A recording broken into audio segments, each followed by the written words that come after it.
Chère audience, honorable jury, chers opposants, bien le bonjour. Il est grand temps de se demander si notre système d'éducation, tel un jardin négligé, laisse faner les plus nobles fleurs de l'esprit. Mes camarades et moi serons contre cette idée tout au long de ce débat qui s'annonce assez houleux. Car je m'attendais lors à ce que ces jeunes gens assis à ma droite déblatèrent d'innombrables discours poignants, sonnants, révolutionnaires et inéluctables. À vrai dire, et pour ne rien vous cacher, moi aussi j'étais comme eux. Lorsque nous avons appris notre position vis-à-vis du sujet, je me noya dans les profondeurs abyssales du désespoir.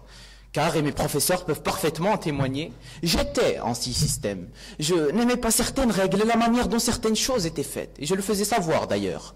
Mais, suite à mes maintes recherches et approfondissements vis-à-vis du sujet, j'ai changé sincèrement de point de vue. Et je sais, chère audience, que une grande majorité d'entre vous est dès lors réticente et catégorique par rapport au sujet d'aujourd'hui.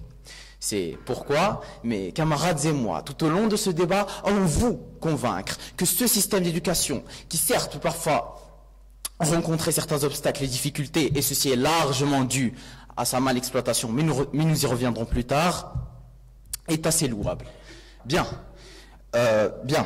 Moi étant premier à passer de mon équipe, il me doit de leur préparer un terrain intelligible, loin de toute forme d'ambiguïté ou d'imprécision. Déjà, sachez, chère audience, que pour parler du système éducatif actuel, nous allons tous nous référer au nouveau modèle de développement marocain, NVD, qui a mis en relief l'importance d'un bon système éducatif pour la croissance du pays. Ensuite, et pour la deuxième partie du sujet, que je qualifierais d'être un peu plus équivoque et nuancé, selon Antonio Damasio, célèbre neuropsychologue, les principaux fondements qui nous permettent de toucher la quintessence même de la noblesse de ce qu'il y a dans l'esprit humain, et sans aucun doute sa capacité à raisonner, et par conséquent à faire des choix, à distinguer entre le bien et le mal, à émettre les bons jugements au bon moment, et à ne pas céder à des pressions quelconques extérieures. Bien évidemment, ensuite, viennent toutes ces valeurs universelles qui font de tout un chacun une bonne personne.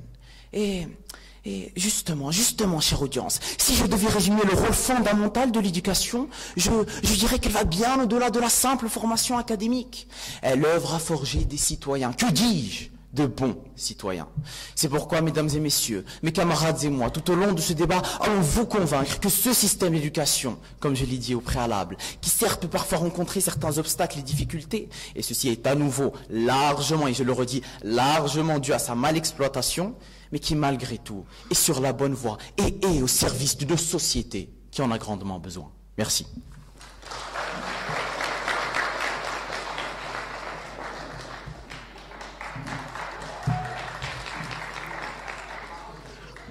Monsieur Smaïl, notre système est une victime négligée.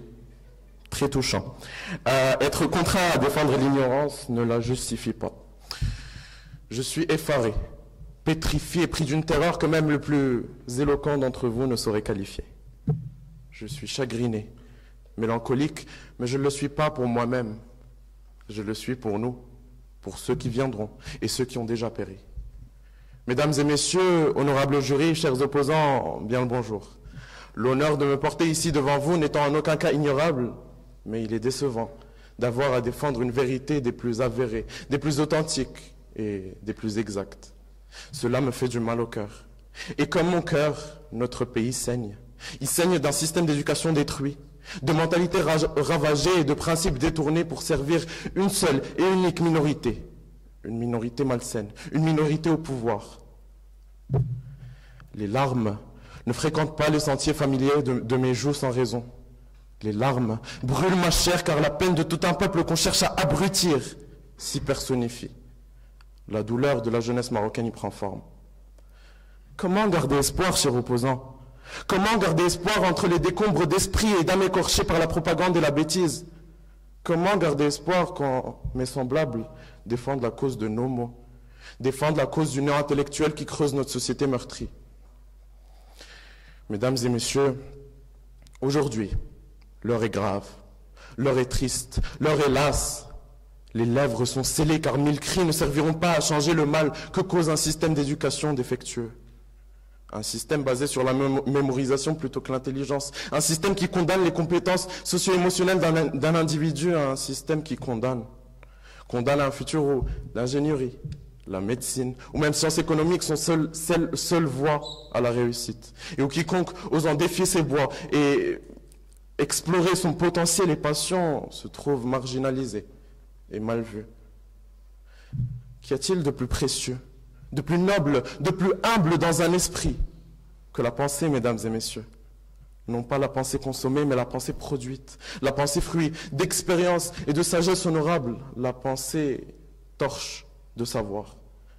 Celle qui nous a permis d'avancer autant en tant qu'espèce humaine, celle qui nous a donné et qui continue de donner du sens à notre vie, celle pour qui nous continuons de vivre. Quel destin devrons-nous affronter quand l'essence même de cette pensée est écrasée, piétinée par un système plus que médiocre, un système qui condamne l'homme, et ce qui en reste encore? La jeunesse actuelle n'est plus qu'un vase vide et terne qu'on cherche à remplir avec une pensée déjà toute faite, sans jamais solliciter son avis ni son propos. Notre cher système d'éducation n'offrant plus d'opportunités pour les leaders de demain, les obligeant à fuir. Et en aucun cas suis-je en train de vous juger, chers opposants, ni de juger votre naïveté, d'ailleurs, bien au contraire. Comment puis-je vous blâmer? Vous n'êtes simplement pas plongé dans cette affaire. Vous êtes encore des premières années. Attendez donc que le long poids des cours d'histoire géo s'abatte sur vous avec une vingtaine de leçons passionnantes à apprendre par cœur. Bien sûr, vous n'aurez aucun intérêt initial, mais on vous forcera à apprendre ces cours comme des perroquets. On vous forcera à les apprendre comme une parole sacrée. Vous comprendrez alors l'expérience exaltante de l'impuissance éducative lorsque vous réaliserez qu'un seul examen, basé sur une intelligence académique pure, est sur le point de dicter le cours de votre vie. Et donc, il est temps d'arrêter de somnoler. Il est temps de songer au changement, car si nous sommes tous ici présents, c'est qu'on a tous adhéré à la même philosophie, qu'aujourd'hui mieux qu'hier, et que demain mieux qu'aujourd'hui. En ce jour, chers opposants, vous trahissez ce serment. Et je ne peux que vous souhaiter bonne chance, car à en juger par ces avis désastreux, vous en aurez bien besoin. Merci.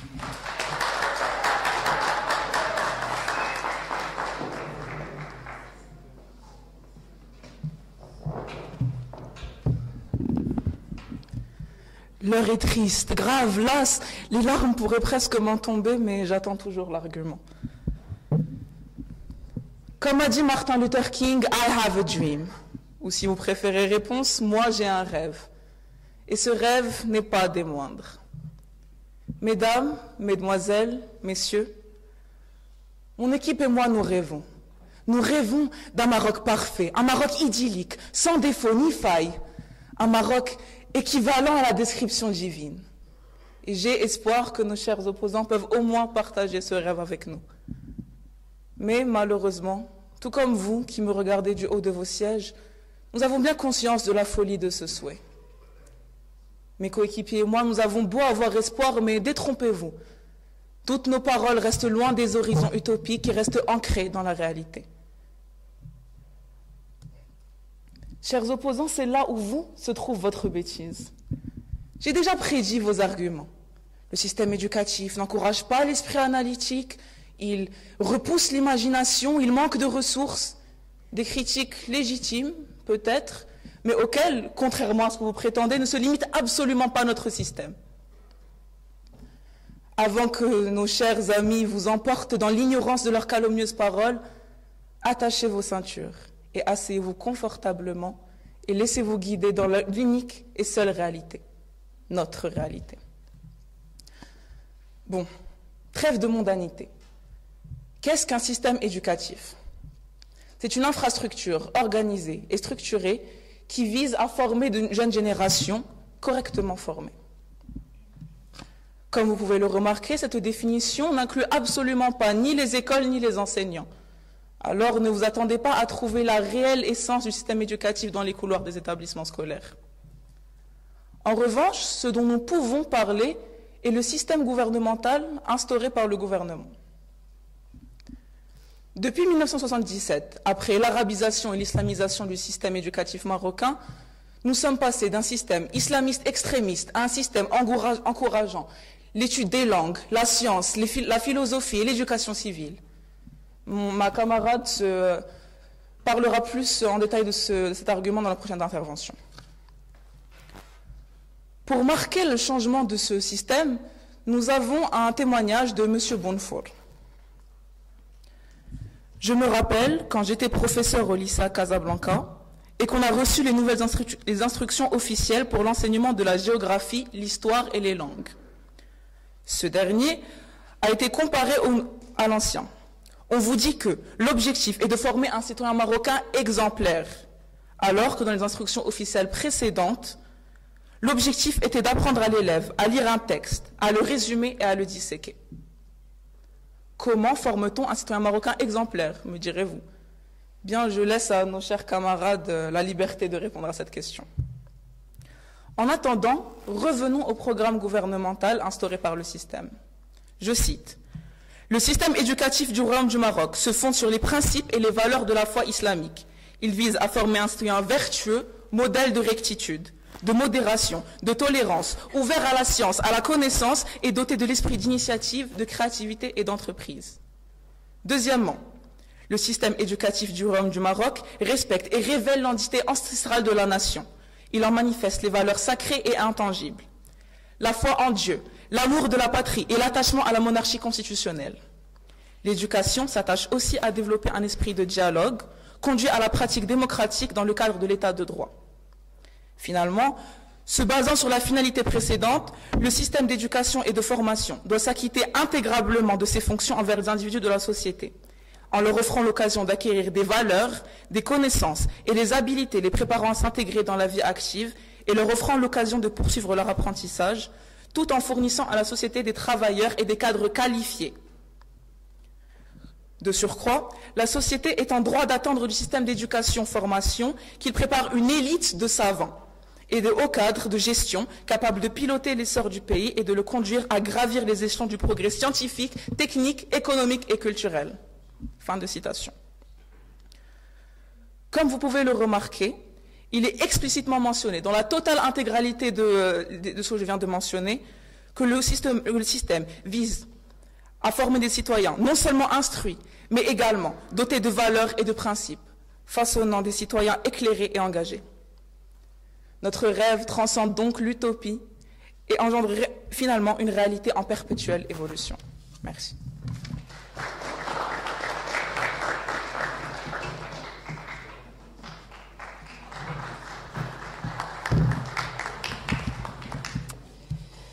Au lieu de nous dire que vous avez prédit nos arguments qui sont clairement existants, contrairement aux vôtres, concentrez-vous sur vos arguments plutôt que l'éloquence. La seule réalité, vous dites, on croirait le système éducatif parler le même qui prétend que sa réalité est l'unique réalité. Imaginez un jardin luxuriant, où chaque plante représente le potentiel infini de l'esprit humain. Mais au lieu de nourrir chaque plante avec soin, notre système d'éducation semble parfois verser de l'eau uniformément sur tout le jardin, ignorant les besoins spécifiques de chaque variété. Et c'est là que réside la source de notre débat. Il fut un temps où l'éducation était considérée comme étant la clé d'un trésor intellectuel, débloquant les portes des esprits brillants. Malheureusement, aujourd'hui, il semble que ces portes soient parfois un peu rouillées. Mesdames et messieurs, honorables jurys, chers opposants, bien le bonjour. Personne aujourd'hui n'oserait nier que l'éducation pour tous est une nécessité et un bien sans mélange. Cela fait figure de dogme et de vérité incontestable auprès des esprits libéraux et chez les peuples dont la conscience s'est éveillée. De toute manière, si l'on peut lui contester ce titre, il est certain qu'il répond à un besoin impérieux de l'humanité dans son développement intellectuel et vital.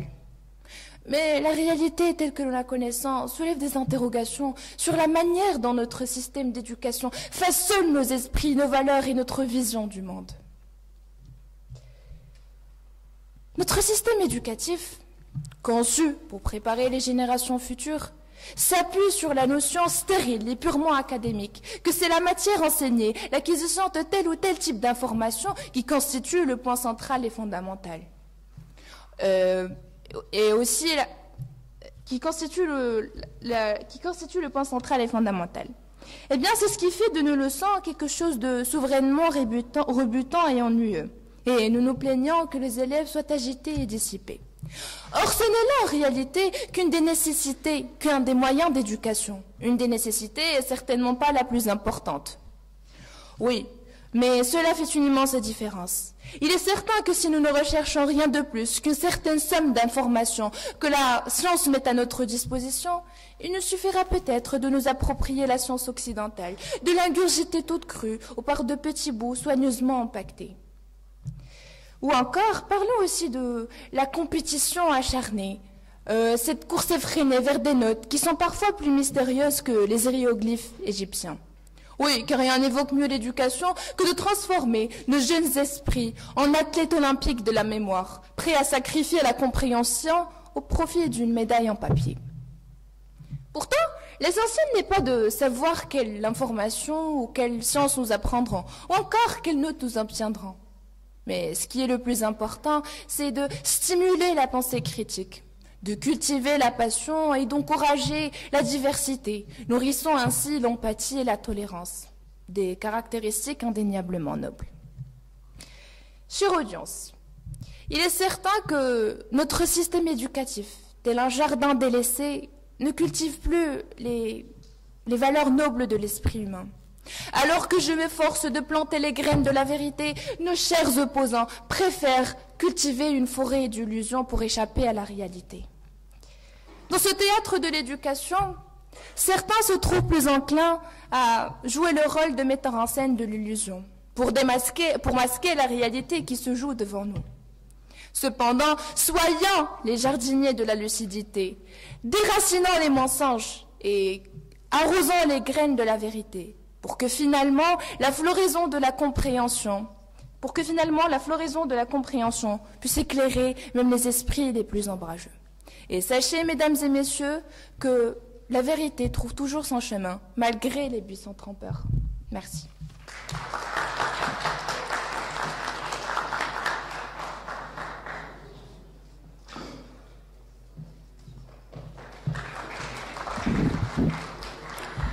Déjà, Monsieur Oubassou, vous avez dit qu'il n'y a que 3 opportunités de travail florissantes au Maroc. Pourtant, Monsieur Chiddati a recommandé de bien plus encore, si je me rappelle bien. Et ensuite, tous les maux dont souffre notre système ne sont pas dus à ce système en lui-même. Bon, passons. La rigidité d'esprit, la pensée dogmatique, la complaisance excessive, cela ne vous semble-t-il pas familier ? Ah, mes critiques bien-aimés, pardonnez-moi de commencer ainsi, mais l'observation d'individus ignorant la réalité suscite en moi une certaine frustration. Mes salutations, dames et messieurs, membres vénérables du jury et chers partisans. Ce que j'ai évoqué au début réside dans les reproches qui émanent de ceux qui diabolisent ce système. Et étant un produit de ce dernier, on m'accuse. Non, on nous accuse d'être irrespectueux, indifférents, malveillants, négligents, ignorants. Des personnalités telles que Tahar Ben Jelloun ou Abdelmalek Azizi, également issus de ce même système, se voient affublés des stigmates de l'intolérance, de la médiocrité et de la vacuité. Dans cette toile complexe d'accusations, je ne peux m'empêcher de penser à la puissante déclaration d'Émile Zola. J'accuse. Un cri de vérité dans l'obscurité des critiques. Un système critiqué qui engendre des personnalités brillantes. Contradiction? Bon, reprenons. On se souvient tous, que vous soyez auditeurs ou opposants, dans ces écoles forgeant notre destin par le biais de ce système, nous avons tissé le respect, l'amitié, l'appréciation, la moralité, et parfois même jonglé avec le mensonge ou l'injustice. Mais en aucun cas, nul ne peut nier que cela a gravé en nous des valeurs humanitaires fondamentales, sculptant ainsi notre essence même.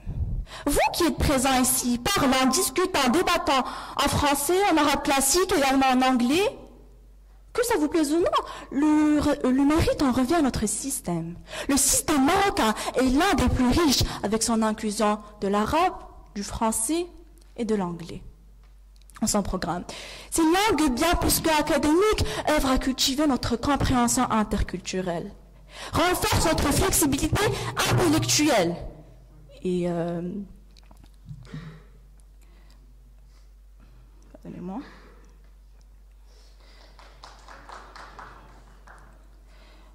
et développe la capacité à s'adapter dans un monde de plus en plus connecté. Et voilà une preuve fascinante que notre système éducatif actuel, en élargissant ses horizons linguistiques, contribue d'une manière significative à la période de ce qui est de plus noble en chacun de nous. Notre éducation actuelle accueillait à bras ouverts l'éducation islamique, l'éducation civique, la philosophie.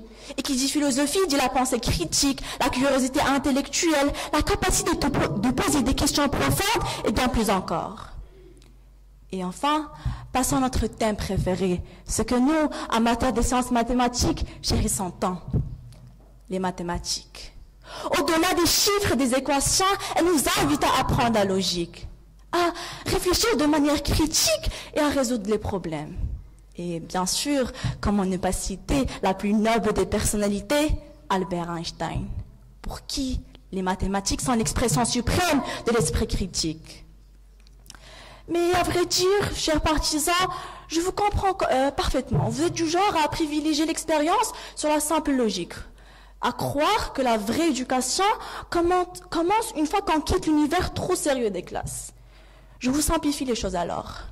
Imaginez que l'éducation soit comme un script de sérieux, avec ses règles strictes. Mais une fois qu'on quitte ce scénario, c'est là que tout devient une comédie. Nos compétences qui semblent si sérieuses en classe se transforment en blagues pratiques. Notre système éducatif nous offre la capacité de communiquer avec éloquence, de critiquer avec perspicacité, de poser des questions qui défient les conventions établies, et enfin de résoudre des problèmes avec une inventivité débridée. Mais après tout, mesdames et messieurs, au lieu de s'autocritiquer et de se remettre en question, on adore blâmer le système. Un classique de l'auto-illusion. Merci.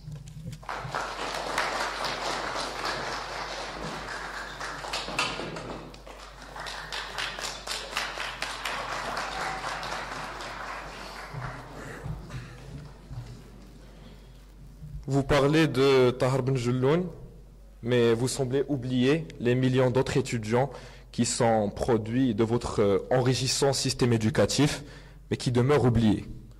L'exception ne fait pas la règle. La chose est simple. Aujourd'hui, nous sommes face à un choix qui nuance une triste réalité. D'un côté de la muraille, on peut apercevoir un mal, et de l'autre un bien, illustrant donc une once d'espoir. Mais aujourd'hui, chère audience, je m'attriste à vous annoncer que les deux côtés de cette muraille demeurent sombres. Et tel est notre système éducatif. Mesdames et messieurs, honorables jury, opposants de la thèse, mes salutations les plus sincères et distinguées. C'est un immense honneur que de me tenir ici devant vous aujourd'hui pour discuter d'un sujet d'une importance capitale par les temps qui courent. Notre système éducatif nourrit-il ce qui demeure de plus noble et humble dans notre esprit? Cependant, avant d'entamer mon argumentaire, une minute de silence pour les opposants. Ces pauvres âmes qui souffrent d'une vision erronée, d'une vision aveuglée, souffrent d'avoir à admettre une vérité non des moindres, celle qui confirme que l'infidélité de notre système, un système qui a trahi son serment, qui a trahi sa promesse, sa promesse d'élever plutôt les esprits et de nourrir les talents innés de chacun. Chers opposants, l'idée de disséquer minutieusement chaque argument qui pourrait éventuellement ébranler vos convictions trompeuses ne cesse de me traverser l'esprit. Mais loin de moi l'envie de vous accabler de raisonnements un peu trop compliqués pour vous. C'est pour cela que j'aimerais plutôt vous simplifier la chose. Le cours de logique est toujours en programme de mathématiques cette année, n'est-ce pas? Alors, usez de ce que vous avez déjà comme acquis. Vous êtes-vous déjà demandé, chère audience, la raison pour laquelle les écoles publiques ou même privées ne disposent pas d'activités extrascolaires, mais à la place un programme plus que chargé, des examens standardisés à gauche et à droite, et une pression accablante. Comment peut-on garder espoir, chère audience? Comment peut-on espérer que ce qu'il y a de plus noble dans notre esprit aura et sera porteur de valeur? Cela me lasse et me fait de la peine. Je suis lassé d'être contraint à observer chaque humain être biberonné par une créativité étrangère. Je suis lassé de voir à quel point l'exploration individuelle est condamnée. Je suis simplement dégoûté de voir à quel point l'éclat d'un diamant peut vite changer aux lumières d'une machine industrielle. Notre système actuel peut être réduit en 3 mots. Individualisation de l'éducation. Ce qui veut dire que notre système favorise une approche plutôt singulière de l'éducation. Alors que chaque personne dispose de capacités propres, de talents uniques. Mais nous sommes tout de même forcés à sacrifier notre passion, nos passions, notre manière de réfléchir pour suivre un unique flot, tel que des chèvres qui rejoignent leurs enclos dirigés par leur éleveur, qui est dans notre cas ici, notre système éducatif. Chère audience, imaginez un Maroc où l'accent n'est pas mis sur les notes et les examens, mais plutôt où l'évaluation est plus holistique. Cela permettrait peut-être au phénomène de fuite de cerveau de ne plus vraiment poser problème. Savez-vous que les répercussions de la fuite des cerveaux se font déjà sentir sur l'économie du Maroc? Le phénomène coûte au royaume entre 0,10 et 0,25% du PIB du Maroc, ce qui équivaut à environ 1,1 milliard de dirhams par an. À en croire les statistiques avancées par le conseiller islamiste Abdelali Hamiddine, 91% des Marocains souhaitent quitter le pays. N'est-ce pas énorme? Et tout cela pour l'unique et simple but de fuir un lamentable système? C'est dommage. Alors, mesdames et messieurs, après avoir été éclairé par ces arguments éblouissants de nos opposants, je me sens submergé par la tentation de m'agenouiller et de déclarer: vous avez raison. Votre logique est tellement irrésistible que je suis sur le point de rejoindre une secte d'opinion mal informée. Cependant, pour l'instant, je vais résister à cette pulsion et me contenter de vous rappeler une vérité universelle. Les opinions, c'est comme les chaussettes. Tout le monde en a. Mais parfois, elles sont un peu bizarres. Merci.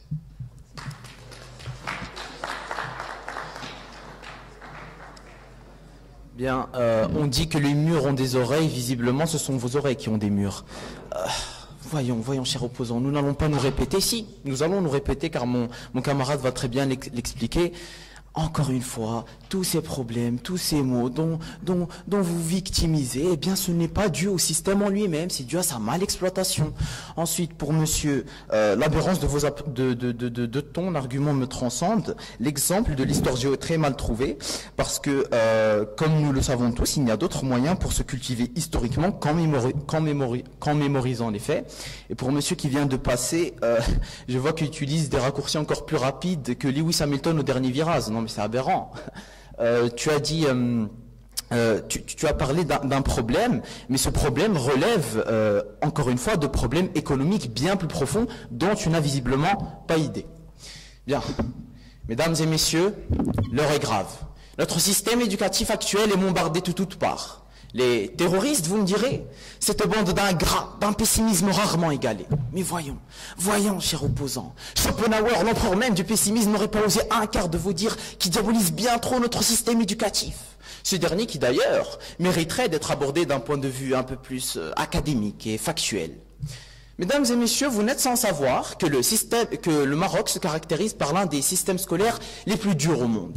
À titre d'exemple, les sujets de mathématiques au baccalauréat marocain sont, selon plusieurs médias spécialisés, définis comme étant les plus durs au monde, ex aequo avec la Chine. Ce qui prouve que l'on met la barre assez haute. niveau académique. Et cette stratégie est incontestablement fructueuse, car on brille à l'international. On occupe les premières places niveau classement et on excelle dans divers domaines. Comme exemple, je pourrais facilement citer Mohamed Daoudi, célèbre expert en traitement d'images et vision par ordinateur. Ce dernier a réalisé des travaux significatifs et révolutionnaires dans le domaine de l'imagerie médicale. Ensuite, Abdellatif Miri, spécialisé dans la théorie des nombres et des algèbres de Lie. Ce dernier a étudié à Marrakech même. Et pour finir, Rachid Yazami, un très largement reconnu pour son travail pionnier dans le développement des batteries lithium-ion. Et mesdames et messieurs, ces trois érudits marocains ont une chose en commun, c'est qu'ils ont tous eu un cursus scolaire classique. J'entends par là leur passage par des écoles marocaines publiques. Et croyez-moi, chère audience, des personnalités comme eux, je pourrais en citer à profusion. D'autant plus que, d'après le média Le Figaro étudiant, en 2023, les Marocains ont réalisé un record absolu, avec plus de 41 élèves marocains admis sur 60 à l'école d'ingénierie en France. Ceci est tout bonnement phénoménal. Tant d'exemples, mesdames et messieurs, qui nous prouvent factuellement que le niveau intrinsèque académique marocain est certes assez relevé, mais cela nous permet de nous distinguer dans le monde entier. Bien, mesdames et messieurs, Nelson Mandela a dit « L'éducation est l'arme la plus puissante que l'on puisse utiliser pour changer le monde. » Le Maroc peut changer son destin par l'éducation de sa jeunesse. Mais, et malheureusement, il ne peut guère le faire seul. Il requiert de notre présence, notre confiance en lui, notre appui, nos conseils, notre dévouement. Il ne mérite pas d'être ainsi lynché, noyé dans un flot de reproches et de médisances. Ainsi, et pour le bien de ce pays, nous devons, en matière d'éducation, de voir les opportunités plutôt que les difficultés, et donc de voir le verre à moitié plein plutôt qu'à moitié vide. Merci.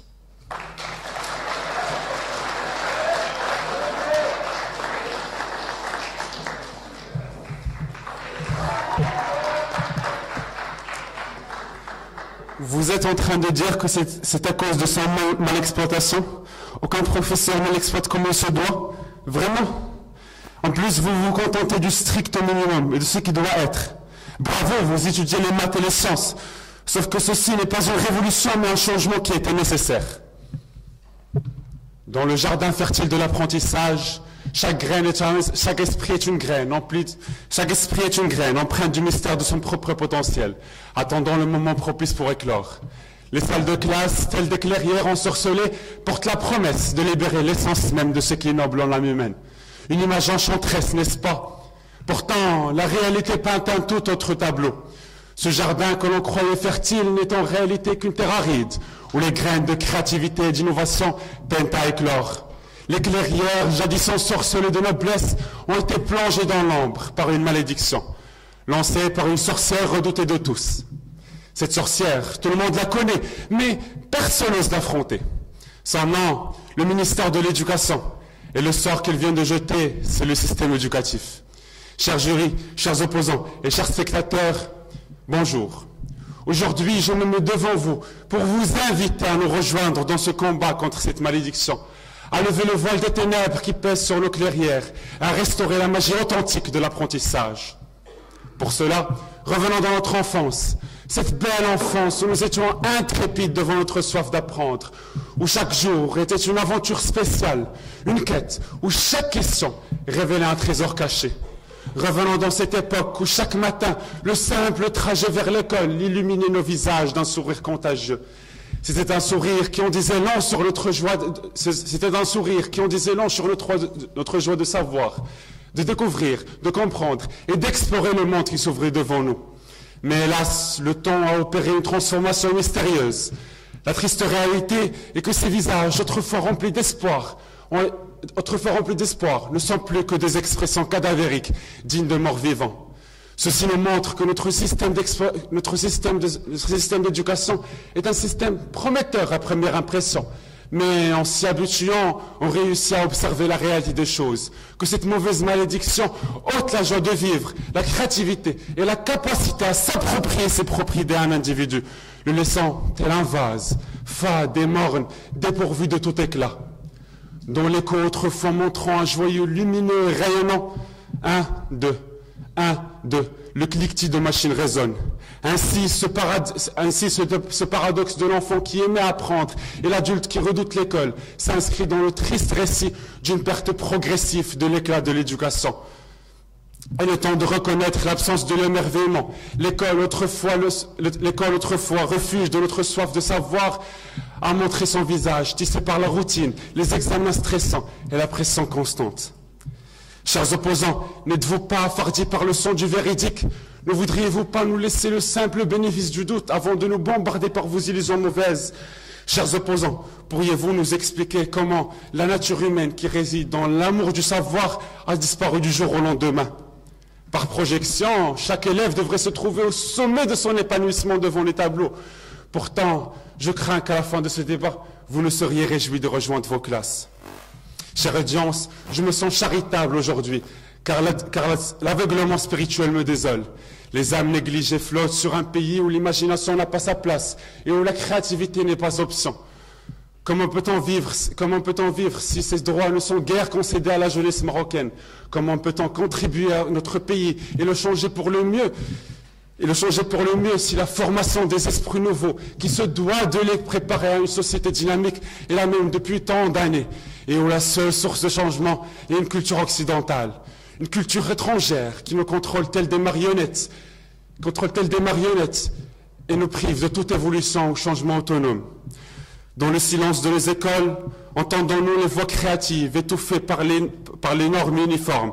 Chaque élève est une mélodie unique, mais trop souvent, notre système les force à jouer la même partition. C'est une symphonie brisée que nous créons, là où devrait régner une harmonie diverse et variée. Merci.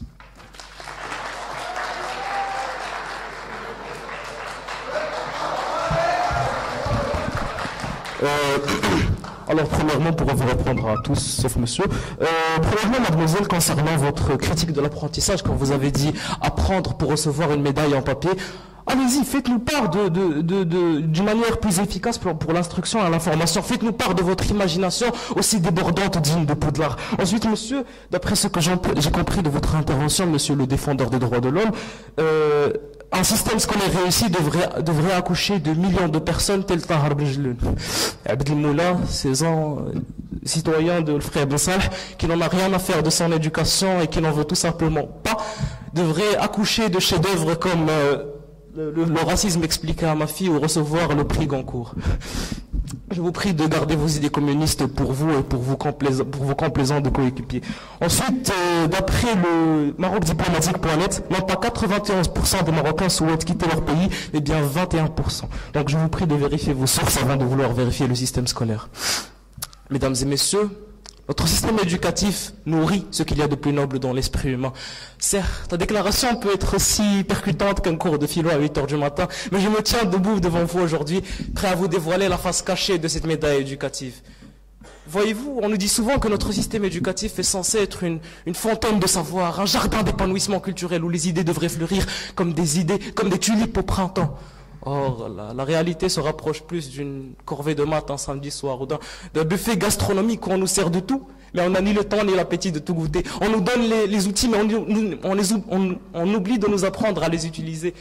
Ironiquement, nos salles de classe ressemblent à des salles d'attente où on attend que le génie intellectuel veuille bien pointer le bout du nez. Et pendant que l'on attend, on nous bourre de formules trigonométriques, de règles de grammaire et de dates, comme si nos cerveaux étaient des disques durs sans fin, des disques durs à capacité interminable. En observant l'audience, je vois déjà des visages crispés, sans doute habités par la pensée intérieure. Qu'est-ce qu'il raconte? Celui-là n'est-il pas en train de condamner le système scolaire? De même pour nos estimés opposants, semblant se frotter les mains, se réjouir, prêts à sauter sur l'occasion pour marquer le point, et croient-ils démontrer leur position, aussi absurde que fallacieuse puisse-t-elle être? Ne nous précipitons pas donc, mesdames et messieurs. Je ne blâme pas la structure du système scolaire. Je blâme ceux qui le condamnent, Je vous demande seulement, et je dis bien seulement, de me permettre de lever le rideau et de dévoiler la vérité, la vraie vérité, comme a dit le grand Kobalade. De ne pas blâmer le système éducatif pour cette prétendue famine de noblesse intellectuelle. De ne pas blâmer le système éducatif, pour cette prétendue famine de noblesse intellectuelle, car cela reviendrait à blâmer un manuel de cuisine parce que le soufflet ne monte pas. Peut-être que le problème ne réside pas dans la recette, mais dans la manière dont nous, que dis-je, dont-ils la mettent en pratique. Ces graisseux costards cravasse rusés qui s'enrichissent bien pendant que nos crânes sont vidés. Croyez-vous vraiment que c'est le système scolaire qui est mal posé, que c'est le système scolaire qui ne nourrit en rien ce qu'il y a de plus noble dans nos esprits achevés? Non mais franchement, avec tout le respect que je vous dois, mais c'est à cause de personnes comme vous que notre pays n'avance pas. À toujours blâmer ou le système scolaire, ou le sort, ou la chance, au lieu d'ouvrir les yeux sur les véritables problèmes, les problèmes dont souffre cette nation, comme l'éducation des filles dans les zones rurales, comme les mentalités cacochines comme la vôtre notamment, ou encore l'immigration des compétences, et j'en passe. C'est lamentable, franchement. De plus, chères dames, chers messieurs, savez-vous que le taux d'alphabétisation au Maroc, entre 2004 et 2022, a augmenté, de tenez-vous bien, 32%. Et avec tout le respect encore que je dois à votre intelligence, à votre modeste intelligence en tant que scientifique de votre trompe, mesdames et chers opposants, on n'a pas besoin d'être une lumière pour découvrir que cela n'est pas dû à ce qu'il y a de plus noble dans l'esprit humain ou à une baliverne sans queue ni tête. Chère audience, croyons en notre société, croyons en nos compétences, croyons en notre système scolaire. Et ne nous laissons pas berner par des individus à l'imagination trop débordante et trop bouillonnante. Car ce qu'il y a de plus noble dans l'esprit humain, notre système le nourrira. Et comme disent nos anciens, la répétition ne fait pas de problème. Donc je reviendrai sur ce qu'a dit M. Zahir. Nelson Mandela, le grand, le fameux, le talentueux, le révolutionnaire, a dit « L'éducation est l'arme la plus puissante qu'on puisse utiliser pour changer le monde. » Merci.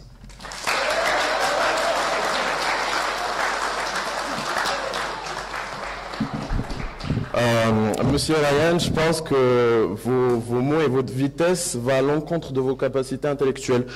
On a parlé de 91% des Marocains instruits et non pas 91% des Marocains. Merci. Les problèmes ne sont pas dus au système, Madame Hanan. Elles sont dues à des personnes ayant des mentalités comme les vôtres. Et d'ailleurs, toutes les fameuses personnes que vous avez citées ont dû quitter le pays pour que leurs travaux soient appréciés. Et donc, l'exception ne fait pas la règle. Vous parlez de réalisme, mais vous ne faites que prononcer la parole d'un système qui vous contrôle. C'est triste. Bon, Monsieur Smaïl, vous avez basé toute votre intervention sur une intelligence qui est purement académique, ce qui prouve notre position. Vous parlez de mathématiques, vous parlez d'ingénierie, c'est purement académique. Et si c'est ça ce qu'il y a de plus noble dans votre esprit, je ne sais pas. Bon, qu'on met la barre assez haut, Monsieur Smaïl. Vous parlez de hauteur et de bassesse alors que vous défendez le système éducatif marocain. Albert Einstein a dit un jour que les gens apprennent les faits à l'école, mais pas la créativité. C'est épatant, époustouflant et même remarquable de voir à quel point l'on peut argumenter avec si peu d'arguments. Après approximativement 20 000 de je ne sais donc quoi, je peux vous avouer, chère audience, que je n'ai jamais eu aussi faim. Mon ventre gargouille, et mon pauvre estomac est bien celui-ci joue du tambour. Mais ma faim n'est non pas de friture ou de salade ou de pâtes. Savez-vous ce que je crève tant depuis le début de ce débat? Je crève pour de la bonne argumentation. Il faut reconnaître que je ne pense pas encore avoir été servi. Et malheureusement, je serai voué et contraint à rester sur ma faim. Bon, ce que j'ai pu remarquer chez vous et chez notre système d'éducation, chez Reposant, est la redondance. Oh, que vous l'aimiez. Dire même que c'est devenu votre passe-temps. D'un côté, vous en train de répéter le même argument et le refrain, et d'un autre, un système où les mêmes méthodes d'apprentissage sont adoptées, où la priorité est quantitative plutôt que qualitative, où la priorité est quantitative qualitative, où l'accent est mis sur la conformité plutôt que la créativité, bref, un système qui se répète. Et n'en a-t-on pas marre? N'en a-t-on pas marre d'être contraint à un esprit limité aux confins d'un système plus que mauvais? Personnellement, oui. J'en ai marre, mais c'est à tête haute que je dis non à un système défectueux. Et vous savez quoi? Ça ne m'étonne pas que le Maroc soit classé parmi les 20 derniers pays dans le secteur de l'éducation d'après un rapport de l'UNESCO. Sur ce, chers opposants, je vous lance la question. Qu'y a-t-il de plus noble dans votre esprit? Qu'y a-t-il de plus humble dans votre esprit? Est-ce la fascination envers un enseignement aussi dynamique qu'une sieste prolongée? Ou la conviction profonde que l'épanouissement doit être un luxe superflu? Merci.